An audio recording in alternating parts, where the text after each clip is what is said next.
Hello po, magandang araw po para muli sa mga tagapakinig at tagapanood po ng Windra's Fortune at ng Windra Facebook. Ayan. Ito pong aking babasahing ito ay kilalang-kilala niyo po ito. Ito po ay nasa linya ng mga Duterte. Isa siyang pinakabunsong anak ng ating former President Duterte, Digong Duterte. Ayan.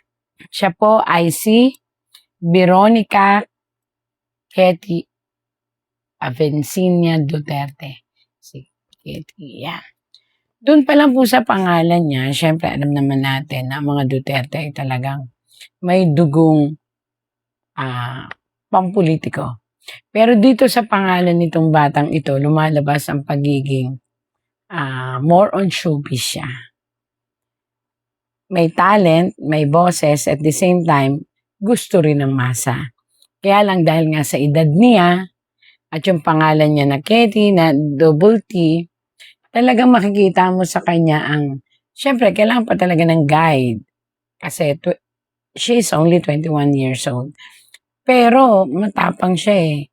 So, pag nalampasan niya yung stage ng pagiging bata, alam niyo yung pagiging bata na agresibo, may pagkamapusok pa rin kasi bata pa nga, 21 years old. I tell you, papasok din siya sa linya ng matatapang na Duterte. Na ang tapang ay may level. Ibig sabihin, sa ngayon, ang nakikitaan pa lang natin sa kanya is batang talagang seeking for justice at batang agresibo. Bata na makikita mo na ini-experience ang pagkabata. Malambing, pero wag ipoprovoke. May tapang sa loob. So, later on, maaaring maging, mag-ano rin siya. Pumasok siya sa politika, pero later on pa yun. Ang mas napapansin ko ngayon sa kanya is more on showbiz siya. Ayan. Ketty, Veronica. Ang ganda ng Veronica.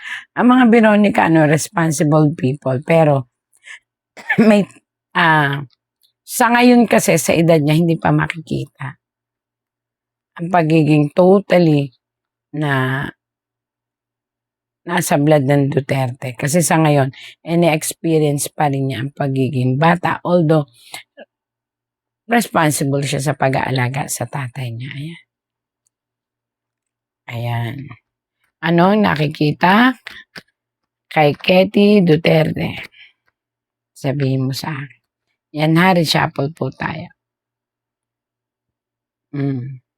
Sa totoo lang ha, ang batang ito, sa nakita niyang experience sa tatay niya, siguro itong pain na nararamdaman niya sa puso niya hindi para maghiganti, kung hindi para ibangon ang pangalan ng tatay niya.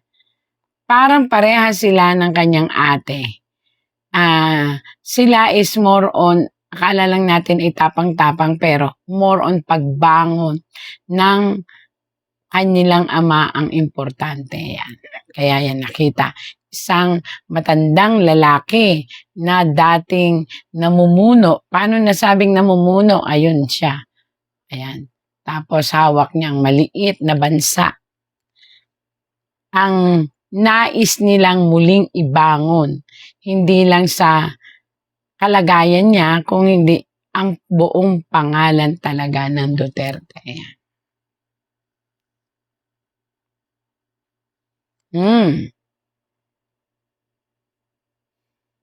Si Ketty before is, ang pagkaano niya is, ang past life niya ay lalaki siya.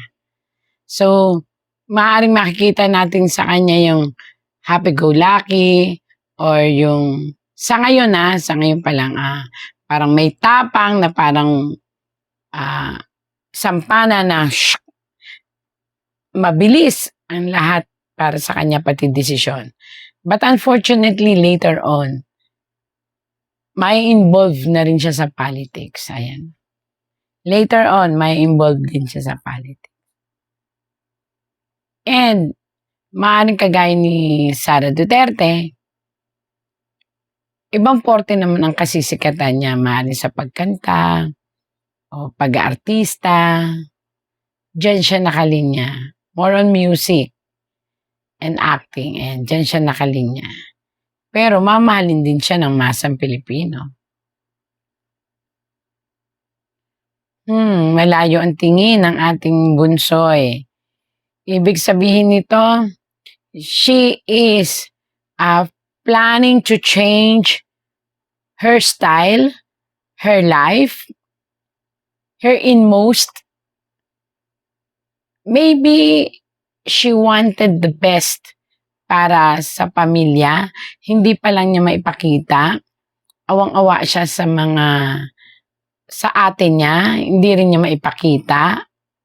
She wanted to be strong pero nahahalata. Ayan, nahahalata kasi super affected siya sa nangyari sa kanyang ama. Kaya nakatalikod siya. Tapos ang kapa niya, nagnanais ng hustisya. At tumahawak siya sa isang nakaraan. Siguro ito yung alaala na masaya sila. At ayaw na niyang dagdagan pa ang anumang problema. She changed a lot. Mula nung nangyari ito, nagbago talaga si Katie. Naging responsible na siya. Before, wala. Para siyang isang bata na bini-baby. Or isang bata na talagang makikita mo kahit saan. Pero ngayon, nag-iba siya. Mukhang nag-straightforward ang kanyang pananaw na kailangan niyang magpakaayos bilang isang Duterte. Maayos naman siya, kaya lang siyempre bata pa. Agresibo. Ngayon, iba ng pananaw niya. Ayusin ang buhay niya. Stand on her own. Walang ginagamit na kahit anong kapatid o magulang. Gusto niyang mag-stand alone.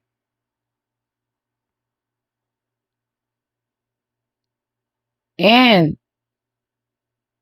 kahit ayaw niya, siguro later on, may iinganyo sa kanya sa politika. Since anak nga siya ng isang politician, she can manage. Ibig sabihin, kagaya ng kanyang mga kapatid, may dugong tumatakbo sa kanila ng ng politika. Pero I doubt it na ngayon to, medyo matagal pa to. Kasi mas gusto niya mag-concentrate sa mga sitwasyon na hindi pa niya maunawaan bakit nangyari yun sa tatay niya, bakit ginanon ng tao ang tatay niya. Ang dami niya hinanakit. For Katie, napakarami niya hinanakit. Bakit? Ayan bakit? Yan yung mga palason yung tanong yan. Tinatanong niya, bakit nangyari kay tatay niya yon?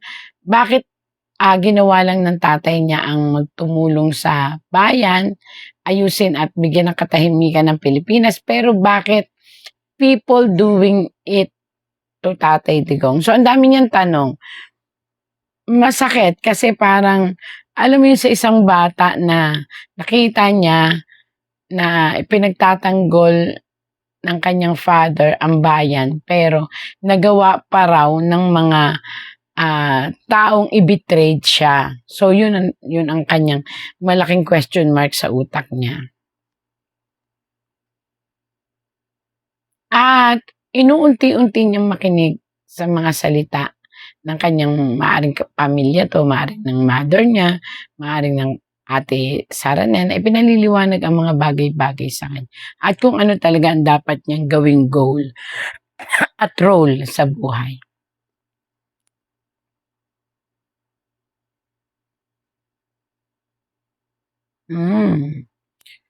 She is also standing for her mother. Pasensya na kahit medyo kumakatil, alam mo na ko dahil galing kami saan. sa Davao. Nakita ko doon kung gaano kalinis ang Davao. And ito yung gusto niyang mangyari. Mag-ipon siya na mag-ipon para to stand alone nga at ipakita niya sa buong mundo na the family of Duterte is not a corrupt one. Ayan. Yan ang nasa isip niya. Naku, pasensya na kayo, inuubo talaga. Again and again, praying and aiming siya na makalabas ang tatay niya. And talagang gusto niya na ang mangyari is maibigay niya ang the best support na kaya niya sa buong family. At yung kumakalat ng mga kwento-kwento tungkol sa mother niya na iniwan or what, no. Hindi totoo na may iniwan, hindi rin totoo na may nang iwan. It's just a matter na siguro kinakailangan na ang unity ng buong family at tulong-tulungan. Kaya walang dihadong pamilya sa kanila. At yun ay natutuwa, ayan, mismo ang pamilyang Duterte. At siya ang nagre-represent. Ingatan lang niya bata pa siya, kailangan pa niya ng payo. Ingatan niya ang sobrang mapusok. Alisin na niya ang tampo sa puso niya. At darating ang time maliliwanagan din na walang kasalanan ang tatay niya. So, naging trauma ito sa kanya. Parang, alam mo yun, yung tinatanong niya, bakit? Bakit nagkaganon? Ano ang naging dahilan? So, kailangan lang talaga ni Katie ng kahit 21 years old na siya is payo sa malalapit sa kanya na let go. Heal niya yung wound sa puso niya and go to the process. Ano man tawag doon? The universe will serve justice to them. Ibig sabihin, matatanggap nila ang hustisya. Yan. So, huwag padalos-dalos ng desisyon, bunso. Lalo na kung ano talaga ang pick ng karir mo, kung anong gusto mo. Kasi lahat naman ay isa-serve sa inyong magkakapatid. Maganda ito.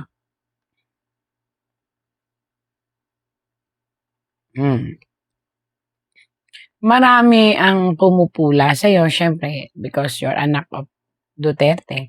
Marami ang pumapansin ng iyong mga galawan, ang pagiging nami-misinterpret ka nila, na pagiging totoo is parang wild na bata na ginagawa lahat ang gusto. Pero dito, mabuting bata ka. Ibig sabihin nito, pipilitin mong ayusin ang sarili mo. Not because of yourself, but because of your tatay and kapatid. Idol mo ate mo. Di mo lang sinasabi, pero na-idol mo ate mo. Unti-unti mong nakikita ang pagmamahal na nabuo sa pamilya nitong nangyari na problema sa pagkakulong ng iyong tatay. So, there's a good side pala naman. And parang nagising ka. Why and what is the reason you are living for? Ayan. So, alisin mo na ang tampo at makita mo kung ano talaga gusto mo. Hindi kita masisisi eh. Kasi nakita mo kung paano inalagaan ng iyong father ang name niya, at the same time ang lahat ng mga taong naniniwala sa kanya. But unfortunately, nakita mo rin kung paano husgahan siya at traidorin ng mga taong naipakulong siya sa ICC. So, yun, naging sa iyo yung trauma. So, let it go. Let the universe heal the wound na nasa puso mo. Basta ang mahalaga, darating ang panahon, the justice will come out at maayos ang lahat. Ayan po. Wala akong makitang masyado kasi nalulungkot siya. And yun nga, questioning about why lahat ng ginawa ng father niya, pero bakit nangyari pa to. So, napakaano pa rin niya talaga, bata pa rin ang isipan niya na kina-catch up niya, hinahanap bakit, anong pagkakamali. And inip na siya kung kailan talaga makakalaya tatay niya. Don't you worry, justice will be served. Huwag na po kayo mag-alala. Ayan. Basta sa ganitong oras, sa ganitong panahon ng depression, lagi lang tayong kumapit sa Panginoon. Siya lang po talaga. Na ayaw naman po rito, magkakaroon ka ng magandang buhay. Lalo na't may engage ka sa mga pagkanta. Gagawa ka pa ng album. Gagawa ka ng sarili mong pangalan sa industriya ng pagkanta. But the death, yon again and again, nag-aalala ka sa the death of your father. Hayaan natin, ay pagkakalob ng langit na humaba ang buhay niya, dasal lang po tayo. Ayan.